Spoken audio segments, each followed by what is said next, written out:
semuanya, kembali lagi di Astra Sustainability Podcast bareng aku Putri Saud. Tema yang akan aku bahas hari ini adalah tentang pemanfaatan energi surya. Keren banget ya temanya ya. Nah teman-teman tahu nggak sih sebenarnya tuh energi surya adalah power bank alam. Nah hari ini kita akan bahas semua hal seru seputar pemanfaatan energi surya dan bagaimana Astra menggunakannya. Nah hari ini aku sudah ditemani oleh dua orang yang berkecimpung langsung di pemanfaatan energi surya. Yang pertama ada Ahmad Rizal selaku Direktur Pengembangan Bisnis PT Energia Prima Nusantara atau EPN. Dan ada Harky Aprianto selaku Ketua Lembaga Pengembangan Produk dan Penerapan Teknologi Astratek. Selamat pagi Bang Rizal. Pagi Putri. Apa kabar? Alhamdulillah baik. Gimana Mas Harky, kabarnya baik? Baik Mbak Putri. Baik, sebelum kita ngobrol hari ini, aku ingin kasih penjelasan sedikit ya terkait EPN dan juga Astratek. Jadi teman-teman, EPN adalah salah satu anak perusahaan Astra yang didedikasikan untuk pengembangan bisnis dalam bidang energi terbarukan di Indonesia. Dan Astratek adalah institusi pendidikan vokasi yang ada di bawah naungan Yayasan Astra Bina Ilmu. Nah, aku mau tanya pertanyaan paling mendasar dulu nih, Bang Rizal. Sebenarnya energi surya itu apa sih?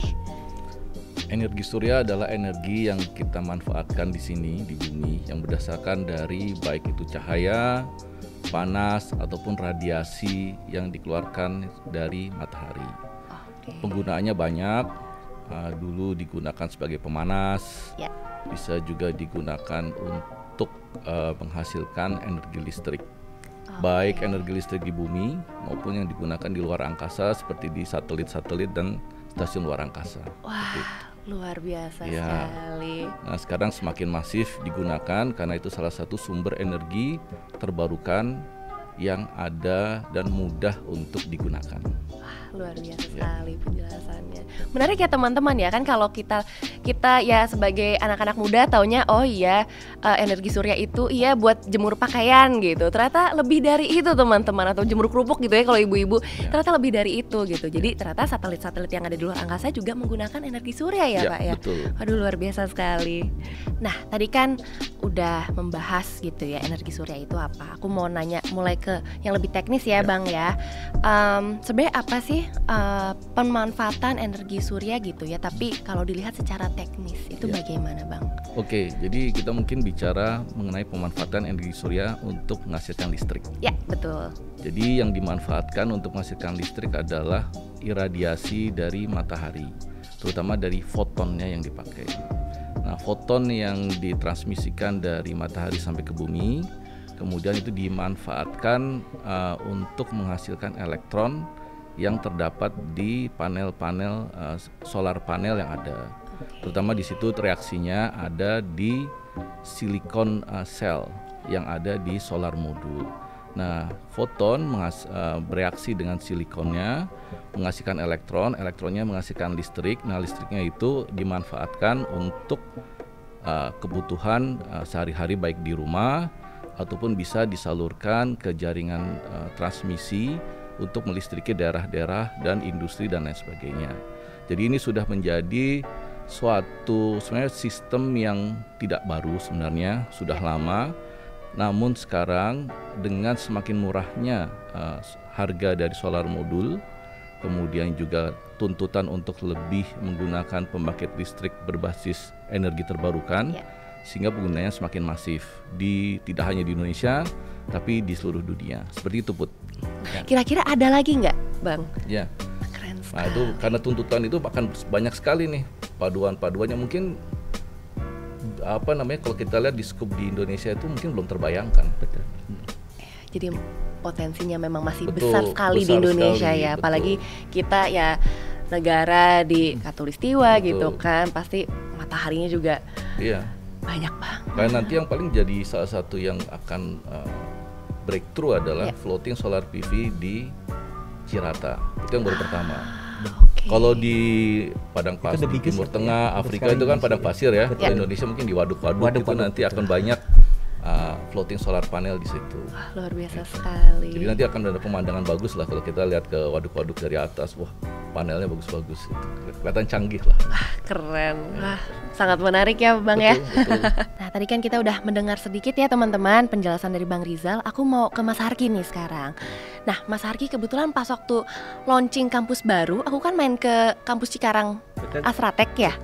Itu kampusnya luar biasa guys, keren banget, gede banget, kalian mesti kesana. Mesti mampir beneran deh. Nah Mas Harki pas waktu aku kesana tuh aku enggak tuh di atap gedung kampus tuh ada solar panel ya. Betul. Luar biasa. Jadi memang sudah mulai menggunakan solar panel ya di Asratek ya. Betul. Nah aku mau bertanya lebih teknis nih, bagaimana sih Mas pemanfaatan solar panel di Asratek nih khususnya nih? Ya, menarik. Jadi kalau tadi ceritanya Bang Rizal kan bagaimana teknologi panel PLTS ini sangat masif gitu ya. Kan pasti orang-orang bingung gitu ya. Kenapa kok bisa ya dipasang di gurun atau apa? Emang nggak susah gitu kan ya. Nah itu yang menjadi trigger kita juga gitu ya. Kenapa padahal Indonesia kita bisa dianggap hampir 12 jam setahun dapat matahari gitu ya. Kenapa nggak kita pakai? Nah yang mendasari kita kemarin masang itu sebetulnya ada 3 hal. Karena kita kampus, kita pengennya kalau bisa biaya OPEX kita listrik gitu ya hitungannya jangan bulanan PLN gede banget gitu. Bagaimana nih kita nguranginnya?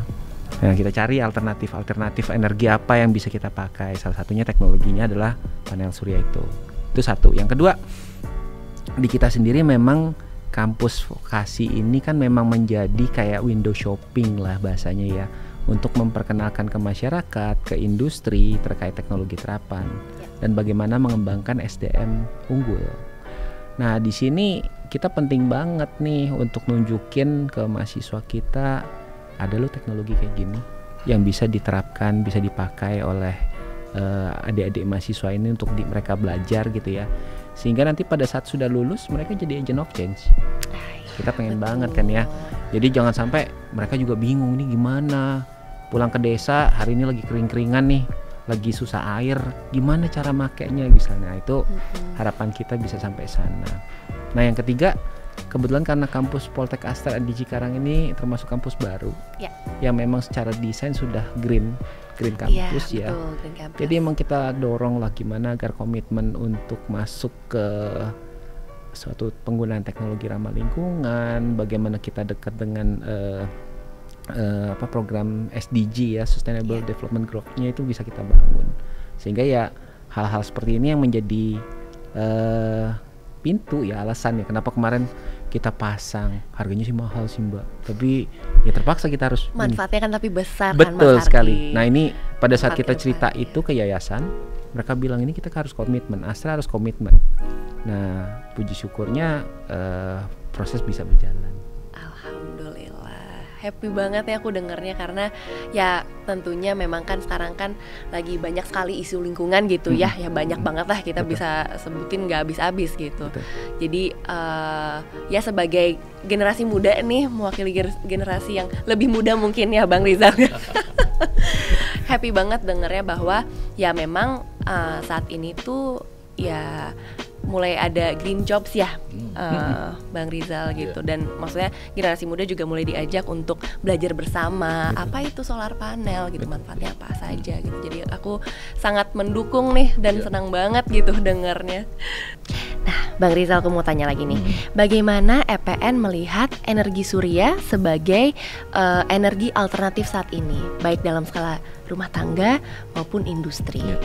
Terima kasih Put. Jadi kita sudah sejak lama melihat bahwa ke depan ini energi surya akan menjadi salah satu sokoguru energi, terutama energi terbarukan ke depan. Kita sebenarnya sudah mulai mempelajari energi surya ini sejak tahun 2016. Dan kita mulai memasang solar panel di kantor PAMA di tahun 2017. Nah dari itu kita sosialisasi baik ke dalam grup Astra maupun di eksternal grup Astra untuk bisa memanfaatkan energi surya ini. Kemudian karena waktu itu regulasi juga masih belum mendukung, kemudian harga solar modulnya masih mahal, jadi masih belum berkembang pesat. Akan tetapi setelah 2020 di mana terjadi tuntutan terkait ESG yang sedemikian besar. Ya. Dan pada saat itu juga harga dari solar modul juga semakin kompetitif, sehingga terjadi penambahan permintaan demand untuk pemasangan solar panel. Baik itu untuk di rumah tangga maupun untuk di industri. Ya.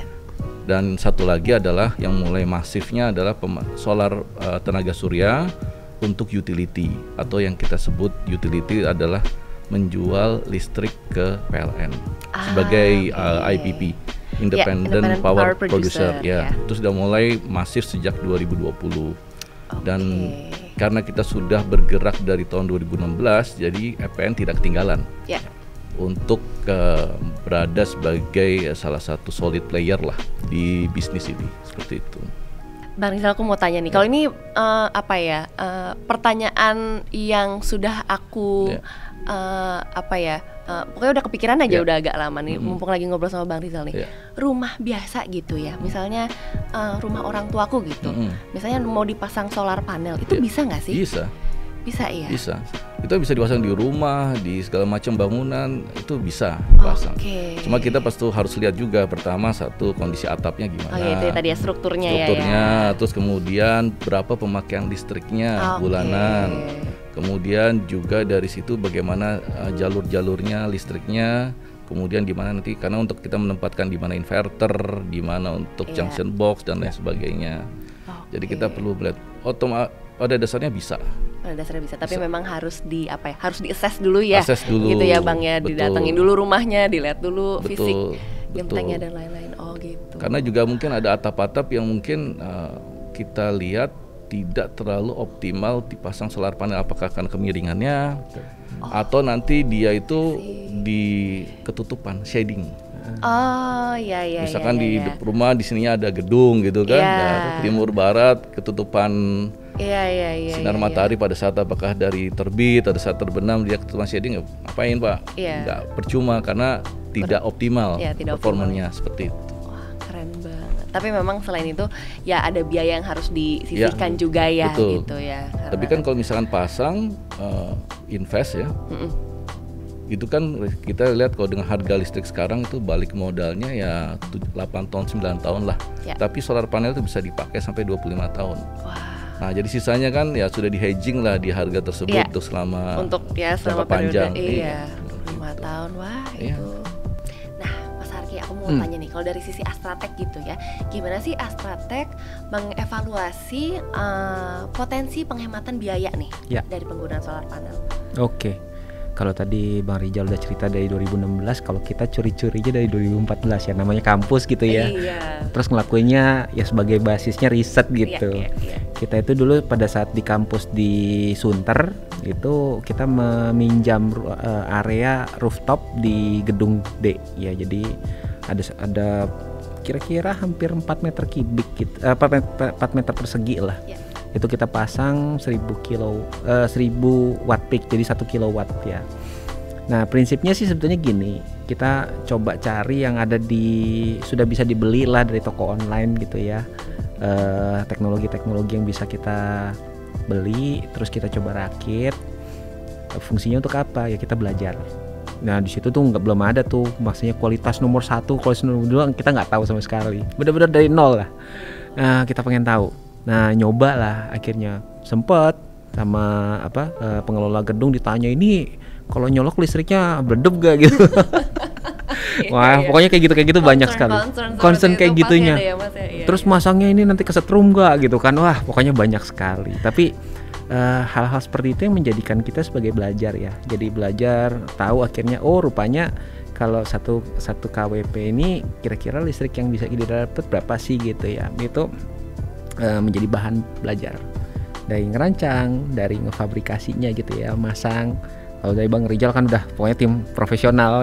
Kalau kita ini mahasiswa sama dosen pokoknya main-main lah gitu. Nah, baru mulai efeknya itu pada saat kita diminta pindah ke kampus baru.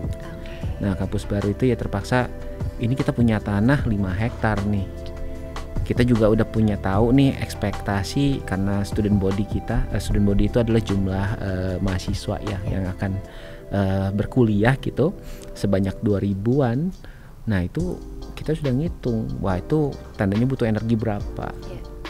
Hitung-hitungannya PLN-nya itu ya tadi saya cerita bisa sampai 140 juta sampai 500 juta itu. Nah mau buat apa aja, dari listrik, dan kita ini kebetulan kampus vokasi itu kan banyak mesin-mesin industri mesin gede gitu. Nah itu boros banget. Artinya kalau dibebankan per bulan loh, itu kan lumayan, bisa beli mobil gitu kan. Per bulan ya. Makanya itu kita harus mikir. Nah dari situlah kita mulai, kami jadi pada saat bangun itu sama arsitek diminta, Pak Arki datang sama tim. Nah kita ngukur-ngukur, nah udah ngukur-ngukur dapat tuh kira-kira dengan 5 area kampus kita ya 4.100 itu kita bisa dapat 570 kilowatt peak ya, setengah megawatt lah. Nah cuman berjalan dengan waktu karena pendanaan ya kita dari Astra ngomong bagaimana caranya. Nah di situ untung ada PT Energia Prima Nusantara nih bermitra kita. Jadi itu pertama kali kita bermitra.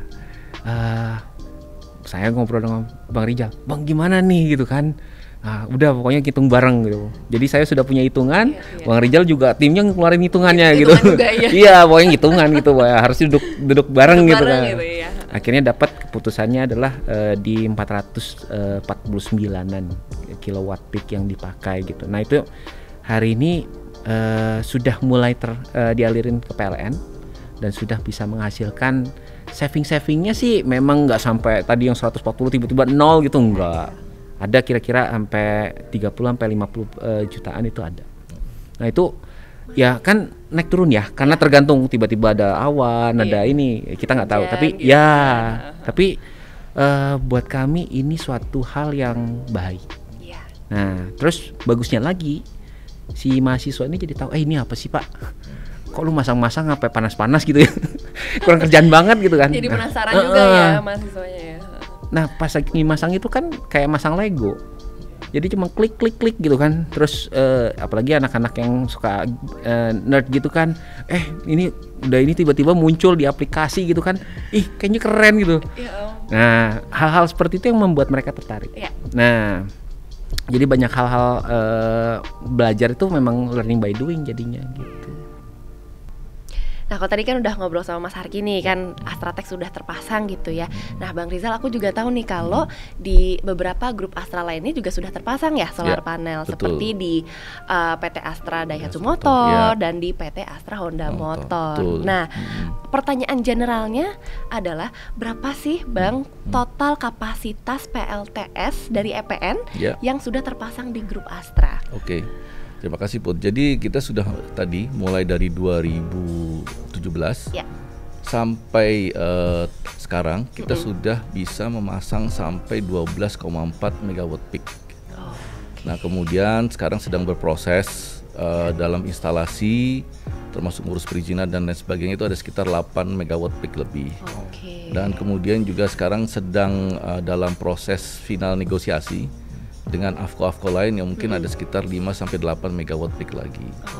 Itu yang sekarang kita sedang fokus dalam saat ini. Cuma nanti kita ke depan juga tidak hanya akan melayani grup Astra, tapi kita juga akan melayani ke customer yang di luar grup Astra.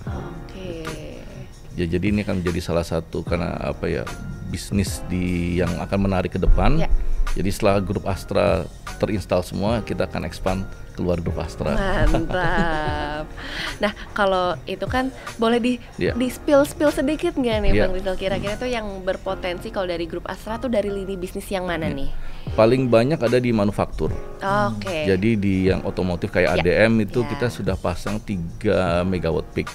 Terus yang banyak lagi adalah di grup AOP. Astra Autoparts. Astra Autoparts itu yang paling besar adalah di Aisin Takau AT Indonesia itu 3 megawatt peak. Nah, tapi kita sekarang dengan ADM dan dengan ATI sedang diskusi untuk ekspansi dari kapasitas yang ada. Terus kemudian juga dari hampir di grup AOP itu kita sudah sedang dalam proses pemasangan dan juga dalam proses negosiasi.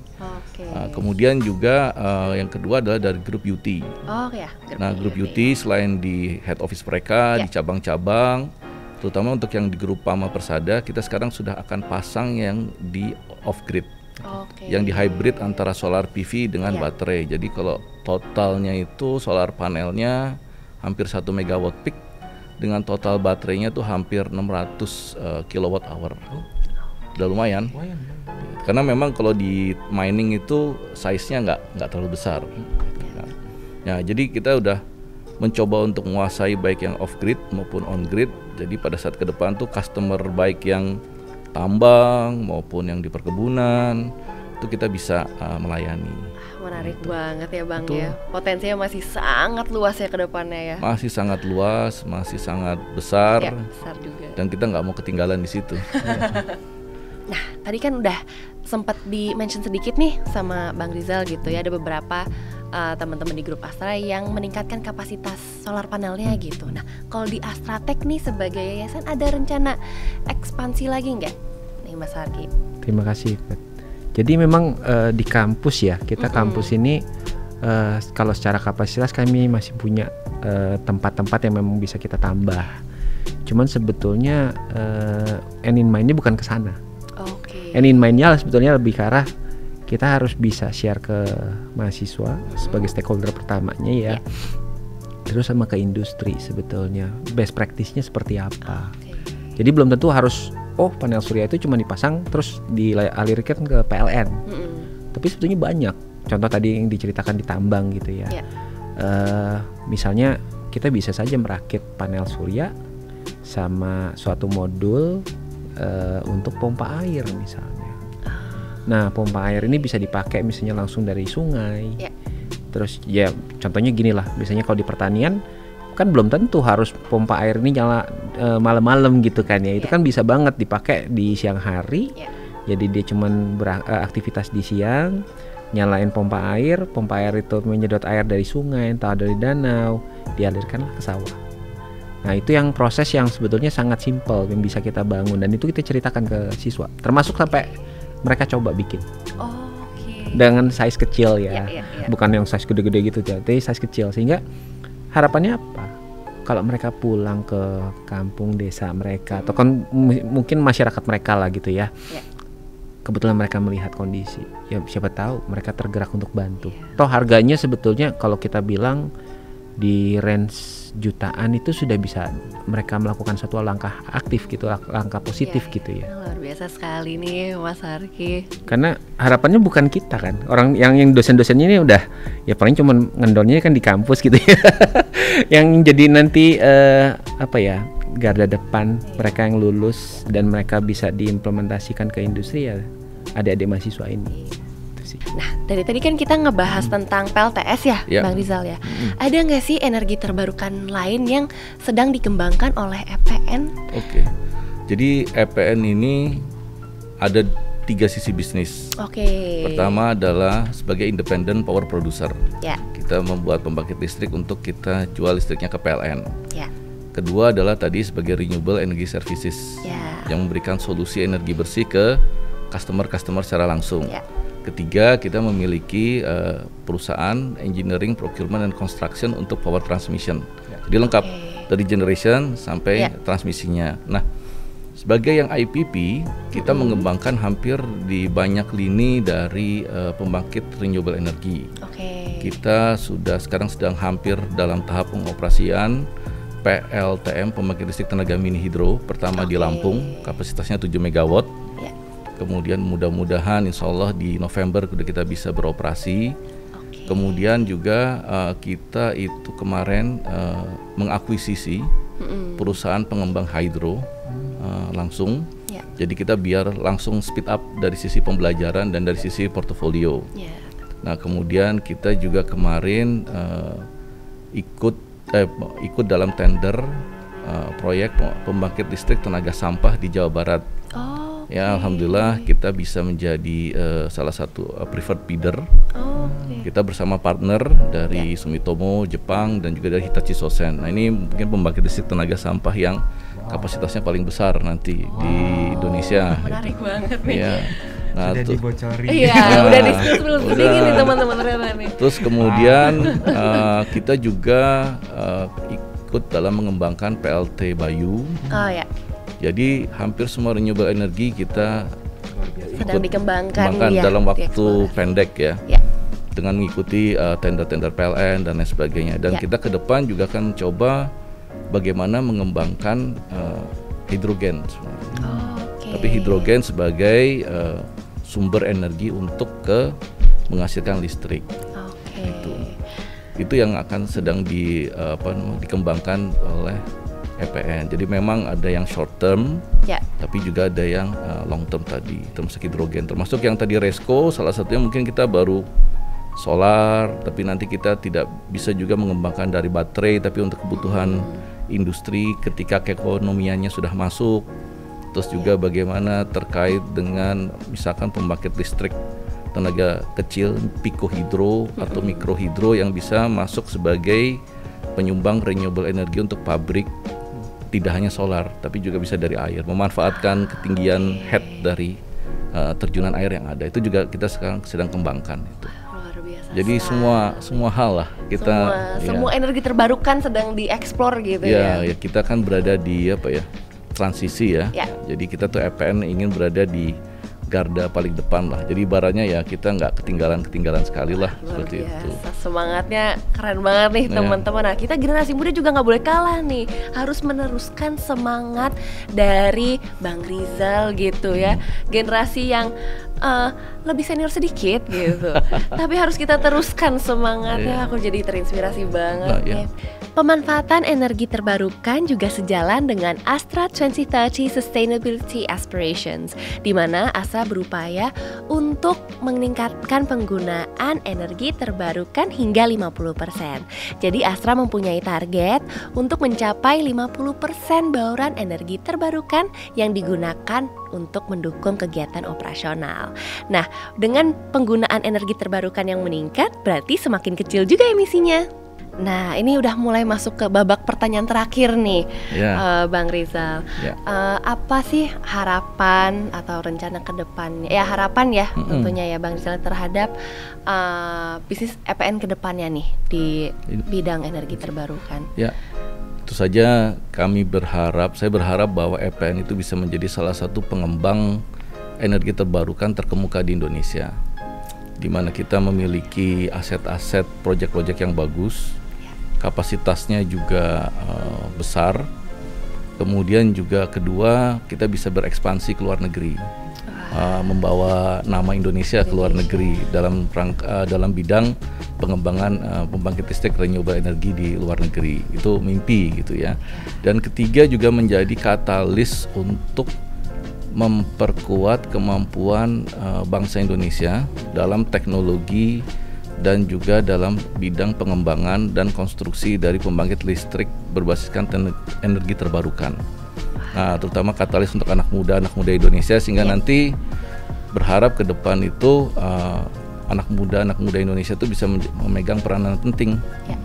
Tidak hanya di Indonesia, tapi kalau bisa mereka bisa keluar negeri dan lain sebagainya.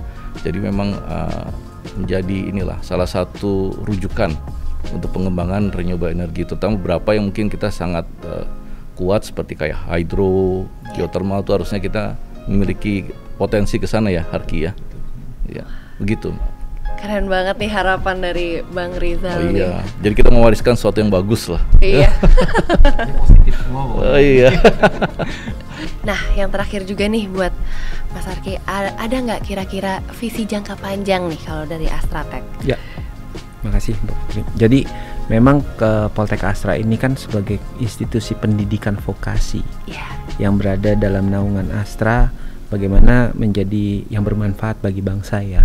Ya, kita memang mendorong pertama adalah bagaimana menciptakan SDM unggul yang memang ready to use lah bahasanya gitu ya, ke entah industri, entah ke masyarakat. Nah, terkait dengan tadi yang renewable energy, memang kita mengharapkan adalah, memang hari ini kita belum punya prodinya Mbak, tapi bisa lah teman-teman ini dengan kajian ilmu-ilmu yang mereka punya, itu mereka punya access knowledge lah bahasanya gitu ya, ada additional knowledge yang mereka bisa bawa Karena tadi saya pertama mungkin sudah pernah cerita bahwa ada agent of change ya. Ya. Harapannya pada saat mereka nanti masuk industri atau masyarakat, dengan karena mereka sudah punya pengalaman, mereka bisa cerita atau bisa mengimplementasikannya. Nah, ke depan juga karena kampus Kine ini kan banyak sekali didorong untuk agar memang mengurangi ya penggunaan energi-energi fosil. Bagaimana nih? Kita juga salah satu kampus yang didorong yuk agar kita dorong jadi menggunakan energi bersih gitu ya, atau energi green energy tadi ya. Nah, salah satunya yaitu kita harus terus melakukan pendekatan atau studi lah bahasanya gitu ya, penelitian atau ada project ataupun ada kalau perlu malah kadang-kadang kita ngundang ke industri. Butuhnya apa nih?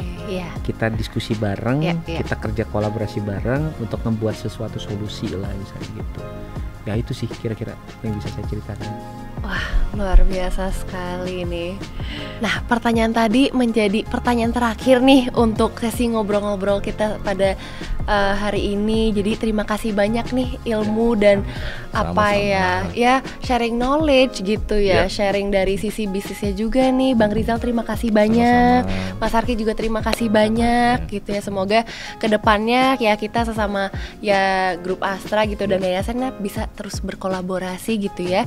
Dan tentunya juga podcast hari ini teman-teman Satu Indonesia juga jadi belajar banyak kan tentang apa ya, solar panel, energi surya, tadi ada beberapa energi terbarukan ya sempat dibahas. Jadi terima kasih banyak Bang Rizal atas waktunya hari ini. Mas Arki terima kasih banyak. Ya, sama-sama. Terima kasih. Terima kasih semua. Nah, buat teman-teman yang ingin tahu lebih banyak tentang komitmen keberlanjutan Astra, silakan langsung saja membuka website sustainability.astra.co.id dan teman-teman juga bisa membaca Sustainability Digest di astramax.astra.co.id untuk belajar lebih banyak nih terkait komitmen keberlanjutan Astra. Terima kasih juga buat teman-teman yang udah nonton podcast ini sampai selesai ya. Jangan lupa like, comment, and subscribe YouTube channel Satu Indonesia dan sampai jumpa lagi di podcast berikutnya. Bye guys.